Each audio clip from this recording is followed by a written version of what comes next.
This is Palomar Mountain, 4,000 feet above sea level. San Diego State University archaeologist Seth Malios and students chipping away for the past 8 years at history. Inch by inch, they scraped away to find the home of Nate Harrison. Nate Harrison was born a slave in Kentucky in the 1830s.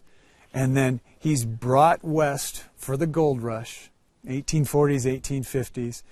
His owner dies, and he ends up migrating southward. And California had very strict fugitive slave laws at the time. This was a very hostile environment, and he ends up settling up here probably around the 1860s.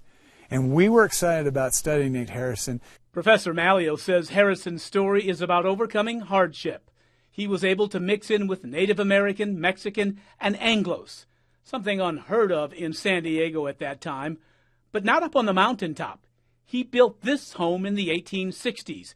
It may not be aesthetically pleasing, but it was Harrison's home and what he was accustomed to. This cabin was made out of stone. It had a wood shake roof, but everything else was stone. One of the neat things is it's a perfect 11-foot square. I've dug a lot of slave quarters in the South, and they were all squares.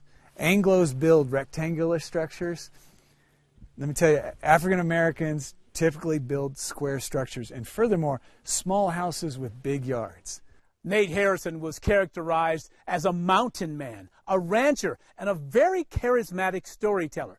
People would come from miles and miles just to have their picture taken with him. On top of the mountain, he was the man. In all of San Diego County, you may think it's Alonzo Horton or Wyatt Earp or any of the famous early San Diegos. More photos of Nate Harrison, and think about it. People had to know in advance they were going to take his photo to bring a camera all the way up the mountain. And it was their way of proving that they had made it to the top. But there were many who refused to travel 4,000 feet above sea level, even giving the road a derogatory name. The road up the west side of Palomar Mountain named after him was called, quote-unquote, Nate Road. NAACP challenged the county to be more respectful, and they put up a sign that says, Nate Harrison's grave. San Diego African-American, African-Spanish, and African-Mexican history expert Professor Chuck Ambers brings history alive to students dressing like Harrison. Malios and his students have collected thousands of artifacts left behind by Harrison. One of the more interesting ones will never be moved, but will be able to be seen by all. There was a story that Nate Harrison had left a shovel leaning against a tree. And I never knew if it was true or not. And then the fire burned through here last year.